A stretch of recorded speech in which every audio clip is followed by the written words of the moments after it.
Hello, welcome back. This is part two of a video I am doing looking through the Satmar Hasidic sect's rule book that is issued by the girls' school to the students and the families of the students, with all the rules of expectation that the school has for the families of its students. And those, as you had seen in part one of this video, which if you haven't seen it, I encourage you to go check it out. There are many rules about what to wear, specific kinds of clothing, like from tights to how the hair should be worn. And there is information about the curriculum, school supplies, and many, many, many more rules of behavior, which we are going to get to now with part two. When I did part one, I was coming down with something really, really unpleasant. I got really sick. I was flat on my back for 2 weeks. I am still a little bit climbing out of it. Thank you all for your well wishes. I am so grateful to be feeling better after being essentially comatose for 2 weeks. And I am hoping to be back to my normal self all the way here. So, okay, let's go for it. Here you see the cover, which we've discussed. It's titled in Gita Shu, and very pretty little shiny booklet that comes in the mail to families. And I scanned everything in one page at a time. I don't know why when I go through it quickly, it's first a little blurry. These are the modesty rules, and we left off after the camera rules over here. We are now at page 48 with the rules of recess. And it says over here with regards to the rules of recess that since the children bring various kinds of new exciting nash to school, and this excites, tempts, creates jealousy from the other children who don't have that, and it creates other various problems. Therefore, we have the following rule that the children should not bring nash on which you recite the blessing shahakol. So they say, on the other hand, nash on which you recite the blessing mezoines or boida priwites is allowed. And this is really interesting. They are creating differentiations. Their food groups are not based on the pyramid. They're not based on carbs and protein. They are based on which blessing you recite in advance of eating a food. So there are a number of blessings, and you recite them based on categories. For instance, fruits. Almost all fruits will be eaten with the blessing of Boida Pri Whites made before you eat the fruits. Likewise, vegetables is Boida Pri Adumu, which means the blessing for the fruit of the earth, whereas Eitz is the blessing, Boida Pri Whites is the blessing for the fruit of trees. It's not as straightforward.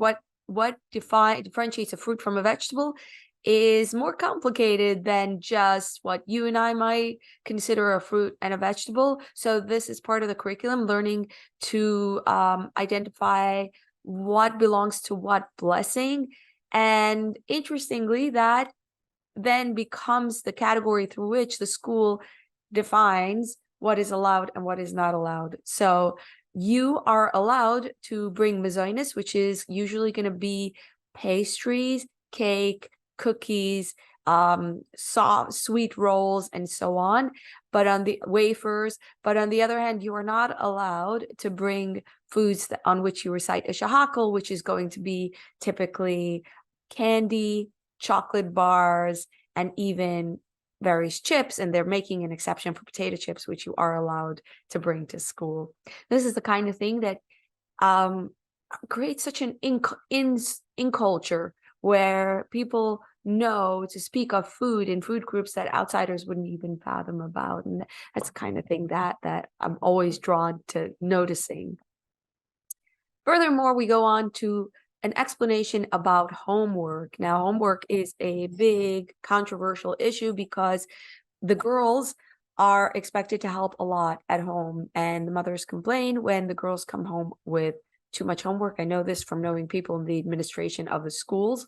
This is a forever war between the parents and homework. So they are saying that their homework is light, that they are only giving homework to reinforce what has already been learned rigorously in school. So they're defending the homework load. But then they are going on to say, when it comes to halakha or halacha, which are Jewish laws, then there is an exception because it is self-understood that the child needs to constantly study the halacha, so it gets etched into their minds. So when it comes to halacha, like the laws of which blessing to make on what food, what constitutes a fruit, is a peanut a fruit, or is a peanut a nut category? That kind of questions, of which there are many complicated questions with regards to the laws of Shabbos, with regards to the laws of kosher, of blessings, of even men and women being in a room at the same time, which is the laws of yichud. All of that are so important that the school takes the liberty to have a more onerous homework load. So moving on to they have the days that the girls will have tests. And now they have an explanation about checking of hair. What they're checking the hair for, the girls' hair, is lice. Most Hasidic girls have longish hair that they wear tied up in a ponytail. You saw in the previous video, you're not allowed to wear lange tzilastahud, long loose hair. So if your hair grows out longer, then it has to be tied up in braids or a ponytail. And the vast majority of girls are going to be growing out their hair and wearing it longer in a ponytail. And I don't know why in the Hasidic community, there seems to be a real problem with girls and lice. I don't think that the problem is even at all an issue for the boys' school. As far as I know, the boys don't have this whole concern around checking the hair, the side curls, which can be really long. When it comes to the hair for the girls, there is a protocol of ensuring that everyone's head is clean, and it goes as follows. Everyone has to come to school on a hair checking day where a lady comes to school and checks everyone's heads to make sure it is clean of lice and nits. And if you get a bill of clean head, then you can continue to attend school. But if you don't, then your mother has to clean out the hair, which can be putting in all sorts of treatments, vinegar and so on. And then the hair needs to be rechecked until it is clean so the girl can return to school. And it makes me wonder why this is such an issue in the Orthodox girls' schools, because as far as I know, in public school, the kids can wear, all of them, really long hair, and I don't know that this is even something that comes up. But here, there's a whole protocol around lice. And they finish their explanation about how they handle head checking by saying, it is important that the parent explains to the children here that unclean hair is not an illness, God forbid, nor a sin. The fact is that there are those that are predisposed to catching it, and with a little awareness, you can catch it early and get it under control. Now we move on to the responsibility of the parents. They say the responsibility of the parents. Below are important issues that are relevant outside the walls of our school. There is a responsibility on the parents to stand guard on during the times that the child is at home. Everything should be okay as is appropriate for a Bais Rechel student. It is incumbent to make sure that a Bais Rechel student should have a responsibility to behave idle. And idle is a Yiddish word to mean not just modest, but to comport oneself with a kind of quiet nobility. It is to be demure, but also to be strong and powerful in that feminine role. So it says it is a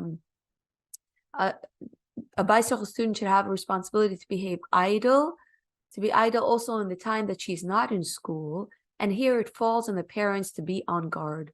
We will bring several examples. And what they're saying here, and this is something we saw in the first part, is that their power, their locus of control extends outside of the hours that the students are in school.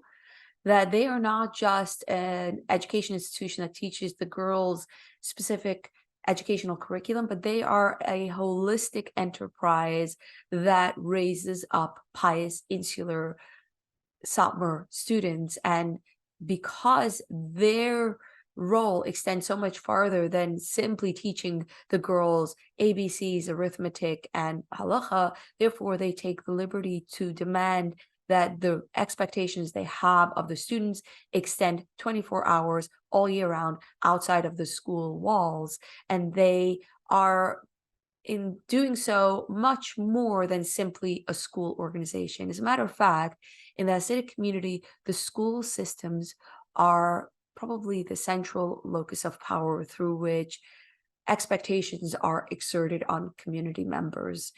The schools play an extremely vital role. They are one of the most central organs of the Hasidic community, because this is a community of children, and the children spend many, many hours in the schools, and the schools take on much more responsibility than an average school.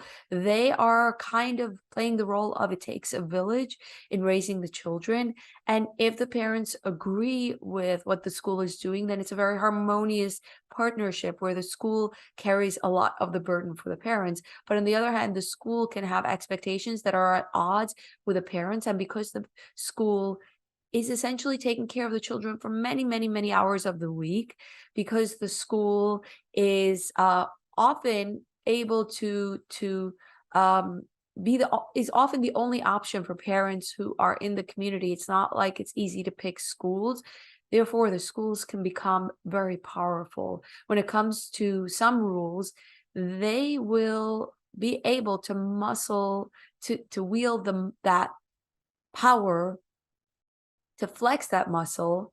When it comes to the schools, they will be able to flex that muscle of power by saying those who don't comply will be expelled. And when it comes to other rules, they don't have that kind of power simply because their rules are too much of a stretch. It just isn't feasible. Most people in the community consider it to be too much, and everyone is doing their own thing. So sometimes the school does have the power and sometimes they don't. Or I think it also depends on the kind of family they are working with. But altogether, this rule book to me is a very serious text for this community because of the power behind it that the school wields. And we're going to see some of the rules that the school comes to the parents with, expecting the parents to comply with. But I do ask you to keep in mind that not all the rules are going to be equally enforceable. In fact, on part one, many of the commenters said that the schools this is often a lot of hot air, and the schools can say whatever they want, and comes to a lot of the rules, they can't do anything about people doing their own thing. So the first rule is lange dusters, long robes, which is a big issue of contention. The more pious elements of the community are always very busy with the lange dusters. Lange dusters, a duster is actually a garment that was originally invented in the early days of the automobiles in the early 1900s. And it was an overgarment for women who went in an automobile at the time that cars were still open. And when they kicked up dust and would dirty the clothing, the garments of the person who was in the automobile, you wore an overcoat called a duster to protect from dust. And so that thin overcoat has become a garment in the Hasidic community that you wear at home, a mid-calf length duster during the week, which is going to be a house coat. Another word for it is Hungarian, a punjulo. It might also be called a robe. But then on Shabbos, the women traditionally wear a floor-length duster or robe that is beautiful, that is like gown-like, it's very royal, and which the more zealous elements of the community always have beef with, because it is too ooh la la, it makes a statement. So they're saying long dusters are absolutely a home dress, and it is not allowed to go for walks with it in the streets. It is also not okay to stand in the street-facing doorway with it. So what you sometimes see in Williamsburg is women will be walking the street with their long robe, holding it up to a comical degree, to the point their whole butt is showing, because they're trying to make sure they're not walking the street with a long duster, because it's such a point of contention.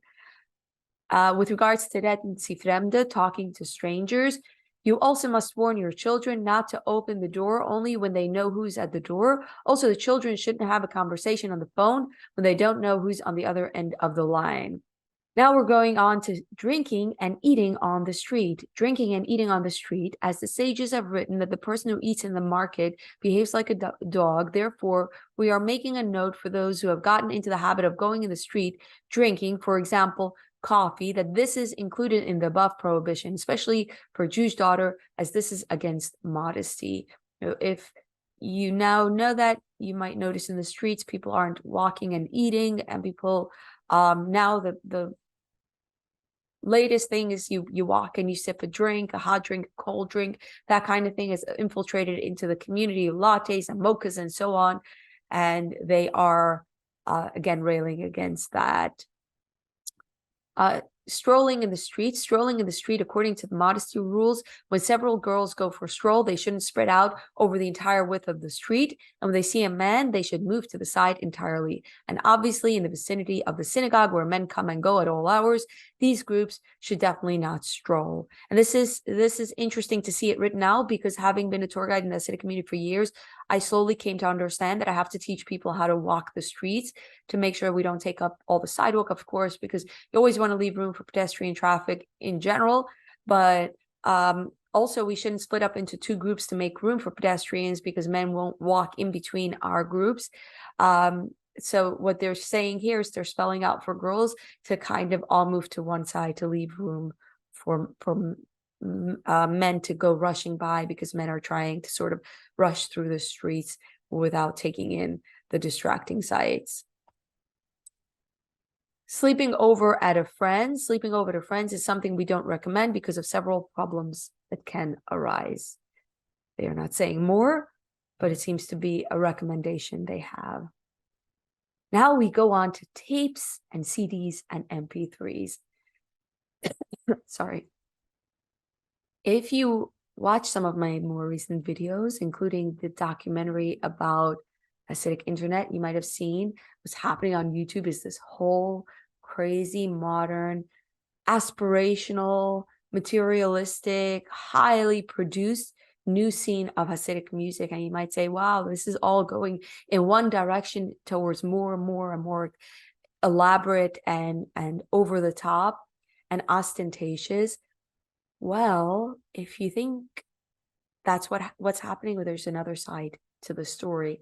Not everyone is okay with a music scene, and the singers that you see on YouTube are contending with actually carefully walking a fine line of innovating without getting canceled, because there are a lot of people who don't like what they feel are Western influences, are changes in the world of music. So let's see what the school rulebook has to say about the music scene.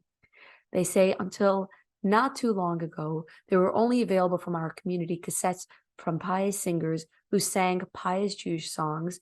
For example, the singer Yom Tov Erlich, who sang songs soaked in Torah, fear of God, faith, and Hasidism. Likewise, the songs are nostalgic, heartfelt, and joyous, and they penetrated into the hearts of the listeners and warmed their hearts towards piety. Yom Tov Erlich was a huge icon of my childhood. He was a Russian with a very heavy accent. It was very different for us. And he sang his songs with a very, very simple production, just recorded on a tape. And the interesting thing about Yom Tov Erlich is he was a very, very pious man and an astute social commentator and a poet. And at the same time, he said some things that today would not be acceptable. So I recently saw a lecture by Chaya Novi, who is a wonderful scholar, and she gave a lecture in Yiddish where she pointed out to some things that Yom Tov Erlich sang, for instance, about beautiful girls, that are no longer acceptable, and that contemporary artists who perform his songs have to censor out.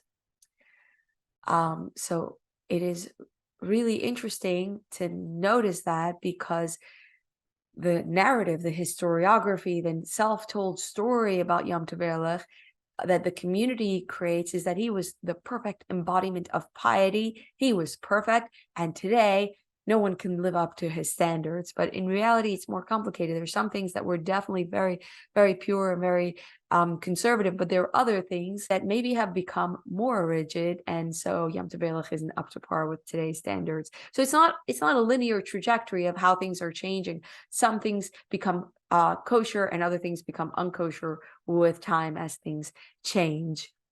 So Yom Tov Erlich is held up as the ideal, as the perfect embodiment of Jewish music.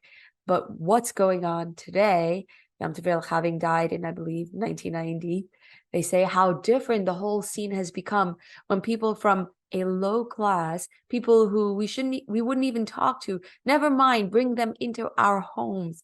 Ouch.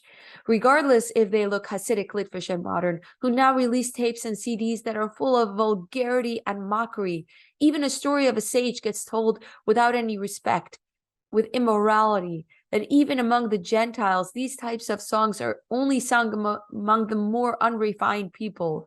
This goes into the hearts and minds of the listeners like a poison, God forbid, that kills all the feelings for piety and modesty, and like a magnet that pulls towards everything to which a Jewish child should never come near.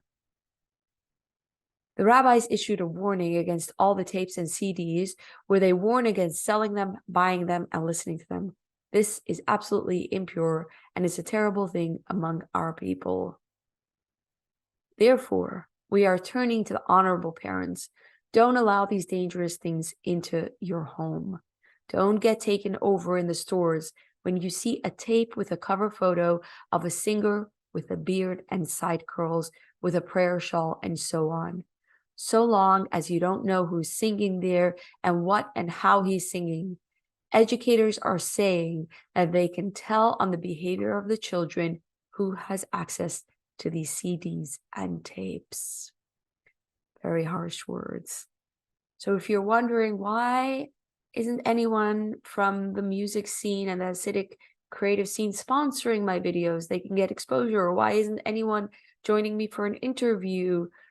Well, because they are contending with this. They are contending with already getting a lot of heat for innovation. Right now, Lipe Schmelzer, probably the biggest pop star, has been getting his gigs canceled because he was seen as pushing the envelope too much on pro-Israel, his pro-Israel voice, which has to be tempered in order for it to be acceptable. So these creatives are walking a fine line, dealing with this attitude from the one hand and people's desire for innovation, for a adaptation of what the secular world is creating. Like people like new, they want to feel like they can be Hasidic and live as well. You know, that's an expression I hear from people. Man kann auch leben. You can also live. You can also enjoy life.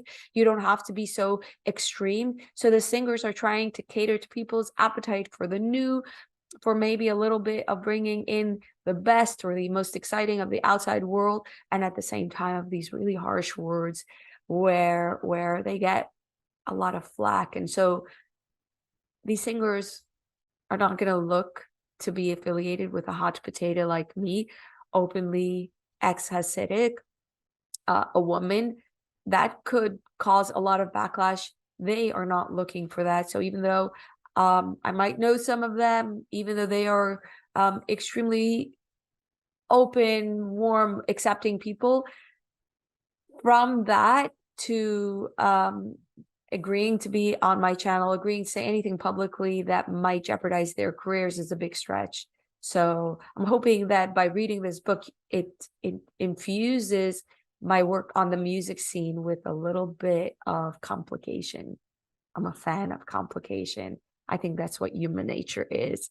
And it's good to see things in its full complicated color. We move on to the eruv. Eruv, I'm going to try to be clear and brief about it.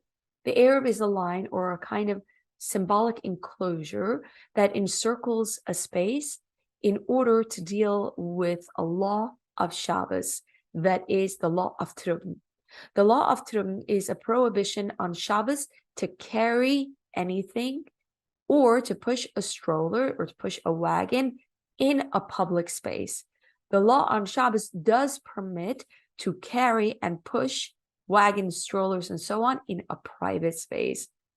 So the issue becomes that on Shabbos, you are not allowed to push your stroller in the streets, but you are allowed to push it in the home. You're not allowed to carry a bag, carry let's say a pan of cake that you're bringing to your host for the Shabbos meal. You're not allowed to carry it in the streets on Shabbos because that is a public space.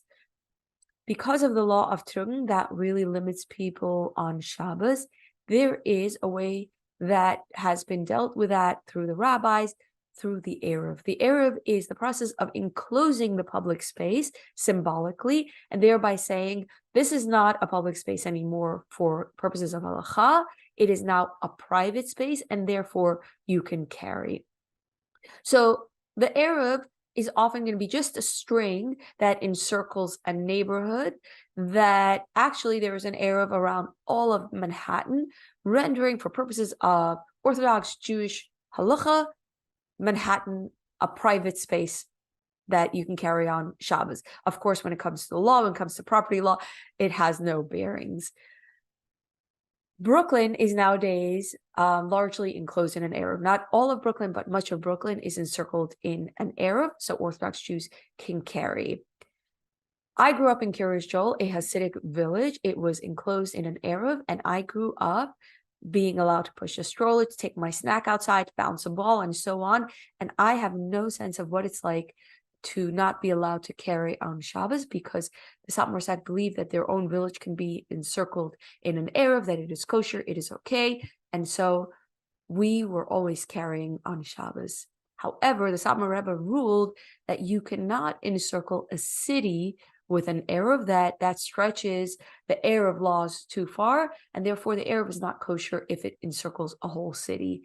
Therefore, what you see in Williamsburg are small little bits of property encircled in an eruv, maybe just a front yard, maybe a couple of front yards, maybe a small street.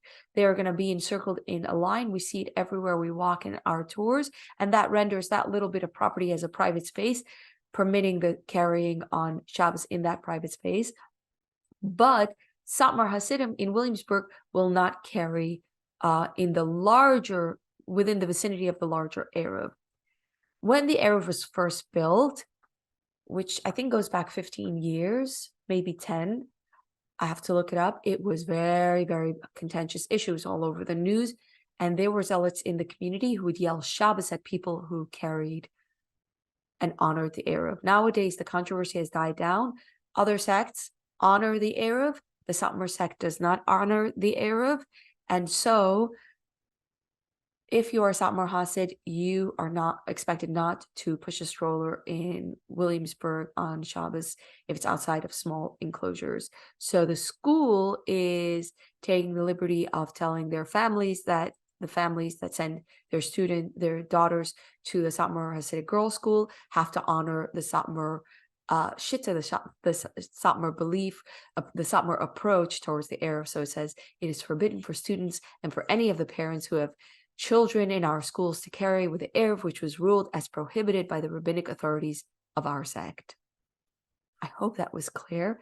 Probably the hardest thing to explain is the eruv.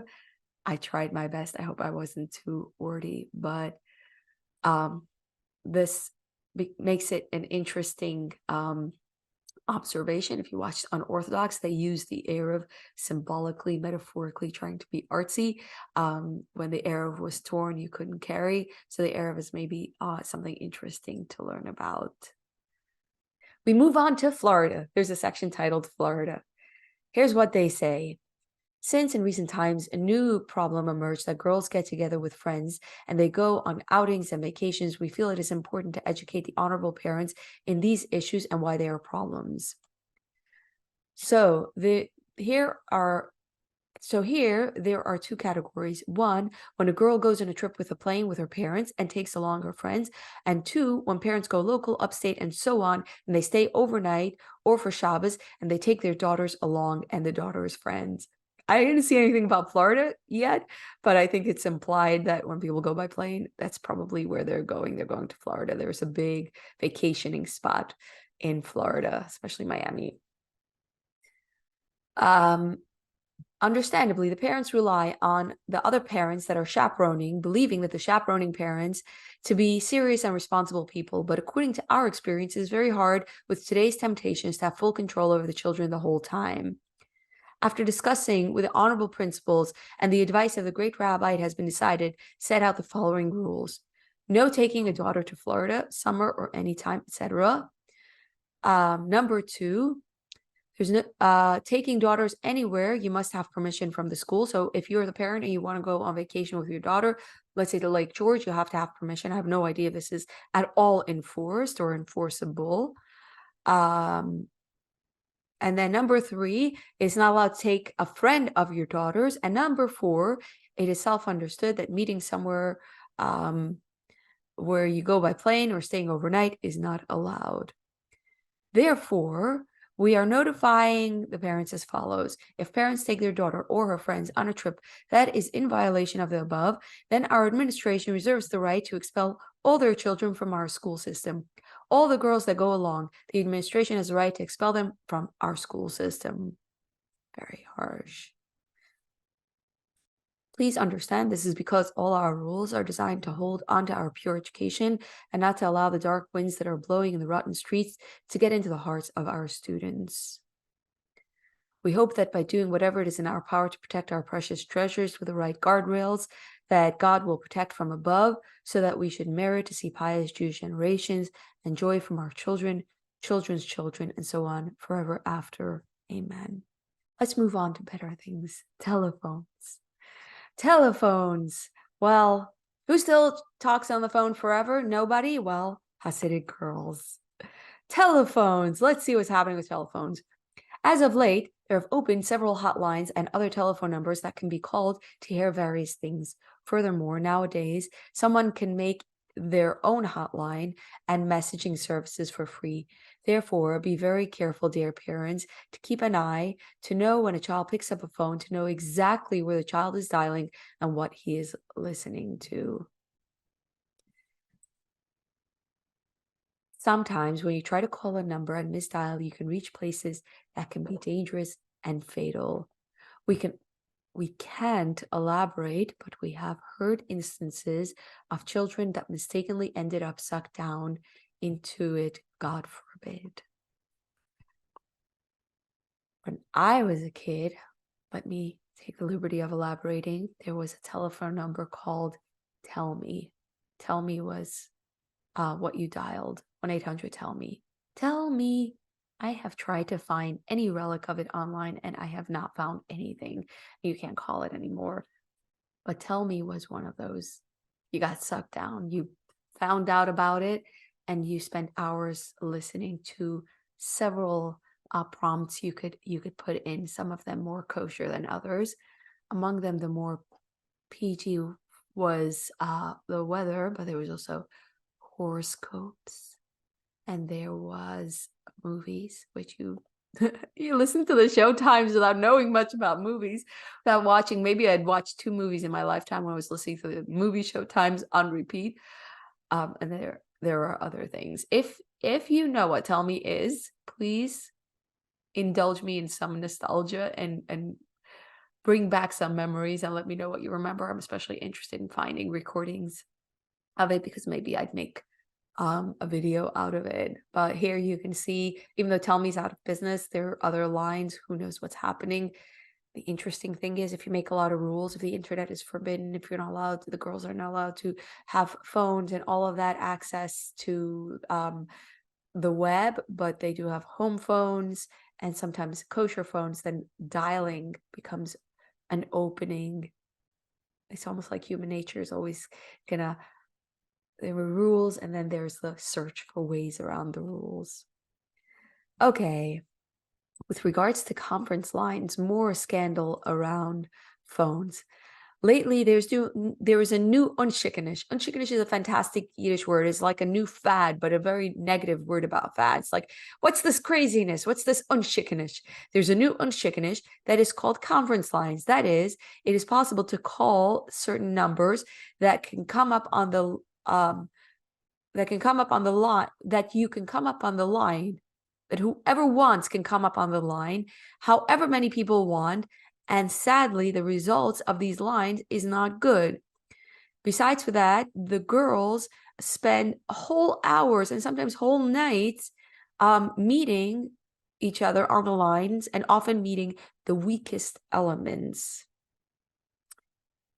Therefore, it is the responsibility of parents to stand guard on the children to make sure not to call these numbers.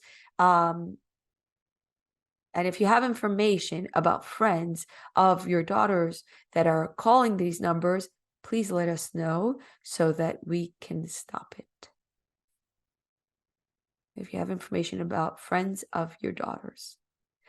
And then it says, from the request of the rabbi, upon the request of the rabbi, a new company has been created, Exchange Telecom, that can block all the hotlines. And so it is recommended that you register for this service. On my video on the Hasidic internet, I show a kosher phone. It is a modified flip phone. It is a 4G flip phone. Nowadays, 4G flip phones have fairly good internet access on them. So Hasidim have created a kosher phone which blocks the internet, but I show the box, and on the box it says not only is the internet blocked, not only is the camera blocked, but also it is talk restricted. And I never activated my kosher phone, so I don't know what talk restricted is, but this gives me a fairly good clue. Probably that's what talk restricted means. Okay, bikes, rollerblades, jets, hoverboards. They say it is not modest for girls to whiz around on these things. So when it comes to bicycles itself, the Satmar sect has a very negative attitude towards bicycles. You won't see adults riding bicycles, even men. The Satmar Rebbe called, as far as I know, it was the Satmar Rebbe, but the general term for a bicycle, the two-wheel bike, is a shaigetz bike, which is shaigetz is the Yiddish expression for a male equivalent of a shiksa. It is a derisive term of someone who is a shaigetz. It's like someone who's a no-goodnik. And a bicycle is called a shaigetz bike. So a two-wheeler by the Satmar sect is not considered okay. But they are saying that even whizzing around on things like hoverboards is not okay for girls. Razor blades, jets, or hoverboards, it is not allowed for our students. Although if you walk through Williamsburg, most prominent thing you see is scooters, which the girls are also riding, and other acceptable bikes like a big wheel and little tykes, wagons, and so on. They're usually 3 wheels, are considered not as much a transportation vehicle. They're just for play. And a lot of scooters, when it comes to summer camp, they demand the students go to their own summer camp. Now we move on to going out at night. It is the full responsibility of the parents that the girls of any age should not go out in the street when it is already dark. In the event that it is important, then it should be before 10 o'clock at night. I don't know that this is enforced at all. With regards to weddings, it is not allowed for girls to go to a wedding of a friend's sibling, not even to the earlier part of wedding. So this is what's happening here. Hasidic weddings are usually late at night, and they have segments. There is Kabbalah Spunim, which is when the bride gets welcomed by the groom and her face gets covered in a veil. There is the chuppah, which is ceremony outdoors. There's a meal, and then there's dancing. If you are not a close relative to a wedding, then you are expected to just show up for the dancing for a couple of minutes to say mazel tov, to show your face, to wish the family well. So a wedding is going to have a big number of guests that are not getting a table seating, that are not staying for the meal. They're just coming in and out. Sometimes people go to multiple weddings in one night because this is a world of weddings. So many people get married all the time. And the dancing portion is usually like 10 o'clock at night. That the wedding, all the weddings sort of follow this template, and the wedding proceeds to the dancing at about 10 o'clock. So as far as I know, the girls are always out and about prancing around with their high heels and elegant dresses late at night as they're coming home from the dancing at midnight. It can be really dangerous. They're walking the city streets late at night. They're being rambunctious. They're having a lot of fun. They're being loud. And it seems to me that this they are trying to ban. In my days, we went to a million weddings all the time. If a friend's sister got married, we all were expected to show up to the dancing. And to my surprise, I've never seen this rule before. They're trying to stop it. So they're saying you're allowed to go to a teacher's wedding, but only to the first part of the wedding, when the initial part, when the bride is covered in a veil. And they say these rules have been set on this and this date according to all the pious schools, girls' schools in Williamsburg, and it will be strictly enforced. A student that will violate on this rule will have to pay a $50 fine, and she will also not be allowed to return to school without the permission of the Vada Chinuch, which is the organization of education, which is a subject of its own for perhaps another day, what the Vada Chinuch is. So obviously they are trying to change things with regards to weddings. Long gowns. Now we're talking about long gowns, not long dusters, long gowns. They're talking about lately they're becoming very trendy to wear gowns to the floor at weddings. I'm seeing it everywhere. So they're saying wedding dresses have to be at least 8 to 9 inches above the ground. I think their attempts to institute these rules are futile because I am seeing that doesn't seem to happen. Most women wear just 1 inch above the ground, kind of say, I'm not wearing a gown to the floor. Long hair at weddings. It's self-understood that you have to make sure you have to be extra careful of the rules at weddings. Therefore, our students are not allowed to have long hair at weddings, which longer than the law allows, than the halacha allows. And this means that the hair is not allowed to go beyond the shoulders. And it is interesting that they have to note this rule, because I think what is happening is a lot of girls maybe let loose at weddings and they get to wear their hair longer than they would be allowed. They would be sent home from school for that kind of length. With regards to farm de punam, which is coloring the face, which is in other words makeup, they are saying that makeup has become so ingrained in the culture that even the most pious women in the community have the most respectable members of the community have sadly fallen for this, and they are wearing makeup, and of course they're trying to stop that. And now we're moving on from what is worn at weddings. And by the way, a lot of the weddings actually happen in the girls' school, because the girls' school doubles as a wedding venue. The lunchroom is also a ballroom at night. This is very common because there are a lot of weddings and people are not going to go to destination weddings when there are, I don't know, 5 weddings a week.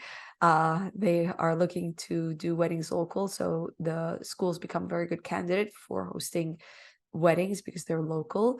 And so it is common for the weddings to actually happen in the very schools that put out these rules. I got married in my own school.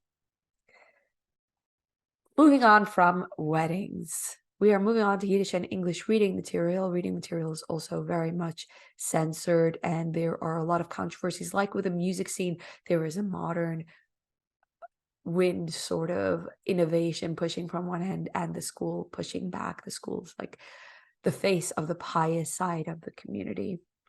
They are saying here, every month new publications come out from writers who are sadly not very responsible, and these magazines feature all the biggest thieves, murderers, gangsters, mafianics, and spies, God forbid, as well as the biggest billionaires, war heroes, politicians, among them sadly Jewish. And this gets written up with exact details.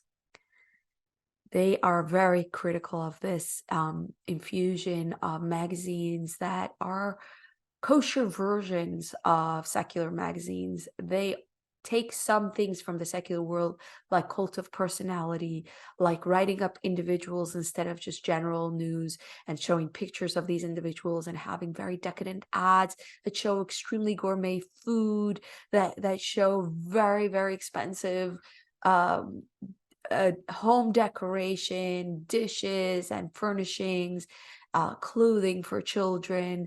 And I have reviewed on one of my early videos one of those publications. So it wasn't a magazine, it was just an advertisement book called Community Connections, and I've shown how decadent, over the top, materialistic these have become. And it brings in, of course, a different culture. It brings in this cult of personality culture, where individuals are written up with in a way that it's just very innovative, it's very different. And it also creates a lot of competition and aspiration to have the nicest festivities, to have the nicest clothing, and so on. And clearly not everyone is okay with it. In fact, there are some people who are trying to organize efforts to limit materialism, and it's a very uphill battle. So this here they say that all of these hedonisms and materialisms, it has a direct influence, and it brings in to the reader feeling of respect, of being very enamored by everything the magazine glorifies, and it indirectly brings in a feeling of disrespect and a kremablik, like a crooked look, a kind of a disdain of Torah and mitzvahs. On this pious, on the pious Jewish way, this is the deathly poison for a Jewish child. So some of the magazines that are sold in the community are very contentious for this reason. And the people here are asking for a more minimalistic, a more simple, a more pure Judaism, orthodoxy or Hasidism, whereas the magazines are moving the other direction. Special ed. Well, this is not about attending special ed. It is about getting a degree for special ed. And they say for all the girls that go into 12th grade with regards to studying to get a degree, since in recent days it has sadly become acceptable for girls and women to go to study in special ed, for example, by taking classes in the community or on the computer to get a degree. We want to let the honorable parents know that this is not allowed, and it is against the ruling of the rabbis of our congregation, as you can see from the attached letter. And this is the attached letter. It is in Hebrew. When rabbis issue an edict, it is going to be in Hebrew, even though Hebrew is not a spoken language in the community. This is in the Hebrew of studying the books. And because the men study the books, they will communicate on holy issues in Hebrew. And women don't study the books. They don't study the Torah. They don't study the Talmud. This I covered in my segment with Pearl a little bit. So the women are not proficient in reading that kind of letter. They have a translation in Yiddish for the women, where they are explaining the reasoning for why they do not allow getting a degree, even if you don't attend college, even if you're just clobbing together a couple of college credits here and a couple of college credits there to get a degree. They are saying it is still not allowed to do this. Getting a degree altogether is not allowed. And when this letter was first issued, the New York Times had a fit over it. I found that ironic, because it was what was surprising to me was that girls were getting degrees, not that the community was pushing back, because anything that's new gets pushed back, sometimes successfully, sometimes not. So there's like always when there's something new coming in, there's immediately a pushback reaction. It's like a mechanism in the community motivates an automatic reaction to anything new. It's almost like in its DNA to push back. And then there was a butting of heads, and sometimes the end result is somewhere in the middle, or sometimes the zealots win, sometimes the innovators win. And here they are saying at the end of this letter, even though by studying in college you can end up making money, and this it is written in the Torah, you should love God, your God, with all your heart. And it is written in the commentary, no one listens to me and loses. God says that there is no such thing as a person follows in his ways and suffers losses for it. So what they are saying is, if you're saying, I need to get a degree for work, I can make more money, don't worry. God never asks you to make a sacrifice and then punishes you for the sacrifice. You will not be punished for it. The money that God has allocated to you will get to you anyway. You don't have to worry about it. Just heed what the rabbis have ruled and have a degree of faith that everything will be okay in the end. So obviously you have to have faith to go with this ruling. Moving on. This is a long book, a lot of rules, but I think we're almost at the end. We're getting to the end with technology. Bunch of rules around technology. In the latest times, the temptations have gotten great. Technology became more advanced, and therefore it is a great thing to completely distance oneself from it in order to keep the holiness and piety of our generations. They would love for people to completely distance themselves from technology, but except for some old timers who don't even have cell phones, that they know is not possible. Therefore, they have many more rules from there. We want to bring up several rules that are relevant to the home, which are particularly relevant to the children. In the event, this is with regards to computers, whoever is afraid for the success, the soulful, the moral success of their family, should see that there should not be a device like this, aka a computer, in their home. In the event that you need a computer in the home, it has to be completely disconnected from every possibility to connect to the internet. This needs to be supervised by our experts and confirmed by our authority called Ba'at Mishmeres, which our sect has appointed. The computer needs to be locked with a password, as well as stored in a way that the child should not have access to it, not for games and so on, and not even simply to write on the computer. We are begging, we are appealing to the honorable parents. You need to have a very strict supervision that the children should not have the slightest access to computer. We are sadly familiar with the temptations that the computer brings with it, and never mind the Ga'asata internet, the absolutely forbidden internet, which is the poison of the soul for children. It is interesting that they use the word Ga'asata internet, which is like the forbidden internet. The language around the internet is so harsh. It's like the internet is the worst thing, and yet so much has moved to the internet. Satmar even has a Twitter account. Sorry, that where they post all the time.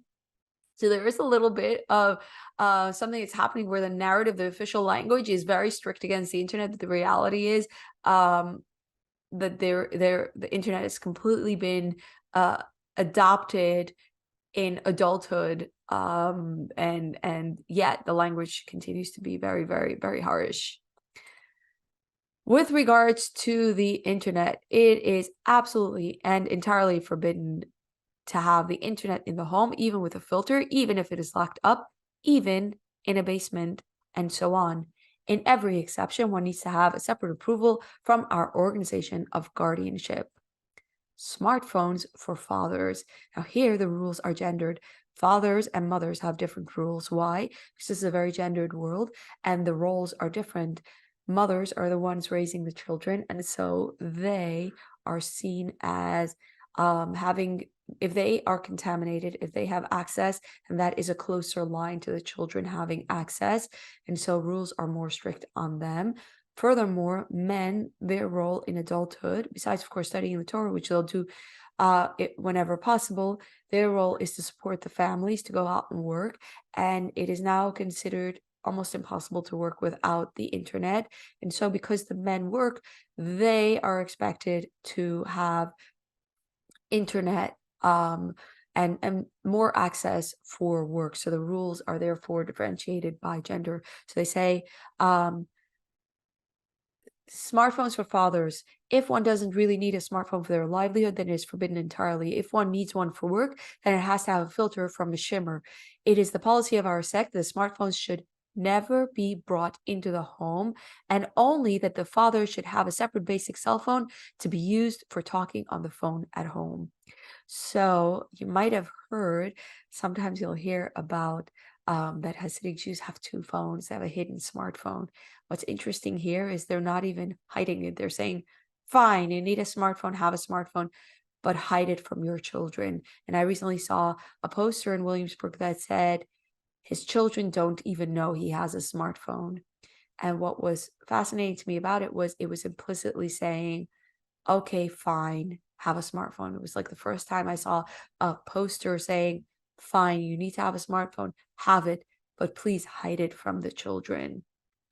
So if you need to hide it from the children, one of the ways you deal with that is you leave your smartphone in the car, you leave it at work, you don't bring it into your domestic life where you instead have a basic phone, a kosher phone, a dumb phone. Meanwhile, with regards to smartphones for mothers, according to the ruling of our rabbi of our sect, a mother can in no instance have a smartphone, even with a filter. Remember, a Jewish mother is a mother without a smartphone.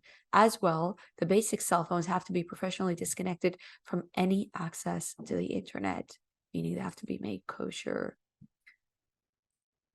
MP3 players and so on, since the technology is becoming more sophisticated and a great many of players and recorders as well as digital cameras can be connected to the internet through Wi-Fi, it is entirely forbidden to have these devices in the home if it can be connected to the internet. Electronic devices, it is strictly forbidden to bring into our schools any electronic devices, for example, cell phones, Palm Pilots, iPods, Game Boys, and so on.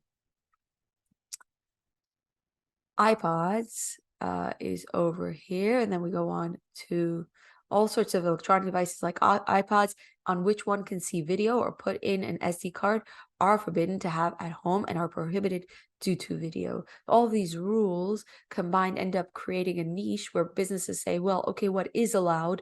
And they create MP3 players that are allowed, and that's a whole thing that like shops have a whole lineup of different MP3 players. You might have seen it on some of my videos, like on kosher technology, my kosher technology video.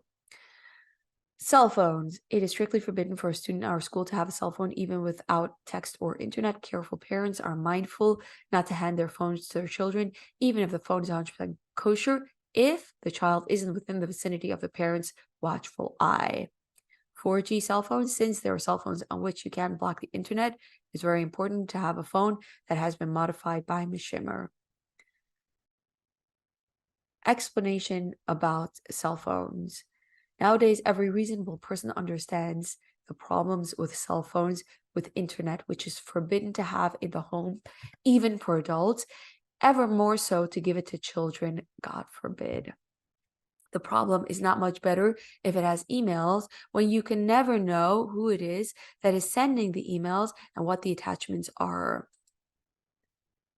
Now they go on to text messages. It is also a fact that even though text messages can be used in everyday life in a good way, from the other hand, it can be said, this is the space that many have fallen in. They're using a quote here of a verse.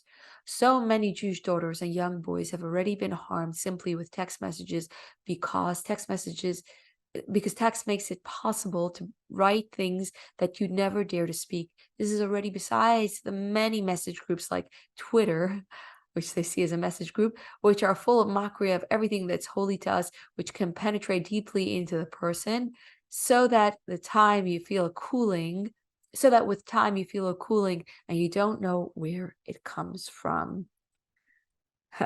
I'm wondering if the people who wrote this book know what Twitter is. They see it as a message group. I'm not laughing at anyone. I wish I didn't know what Twitter is. Twitter is a source of great pain for me. Every time I go on Twitter, I end up so frustrated. I can't believe what people say there.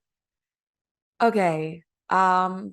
It is important to note that even a simple cell phone is also very dangerous when it's in the hand of children, even just to go to the grocery store, because when they can use the opportunity to call phone numbers that they would never call at home again, the promiscuous, wild, wild, wild world of phone numbers. The children have to feel as if a cell phone is muktzah. Muktzah is anything that's forbidden on Shabbos. You jump if you touch it by mistake. That's the feeling that muktzah invokes.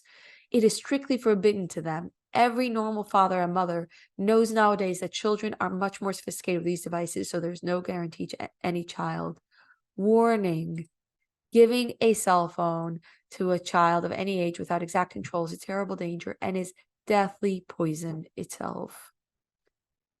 These are many, many rules of technology, and this is how you end up with a world where children are really, really sheltered. And one of the things that makes it possible for parents to not give cell phones to their children, probably the single thing that makes it possible, is that no one else has a cell phone. So the children have no choice but to call each other on the wired phone, or by playing in the street, stoop side. They're all outside, chatting, talking, playing with each other. There was so much socializing happening in the streets.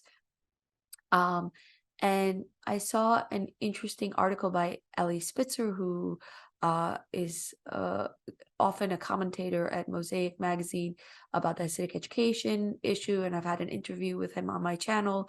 One of the things he talks about is if secular parents are upset about the degree social media has infiltrated with their children's lives, the only solution is for the schools to impose rules on the families of the schools, essentially to learn from the Hasidic community, because there will be no other way for children to have a successful childhood without smartphones unless all of the children in the social group sort of make that pact and say, we are going to connect with each other outside of smartphones.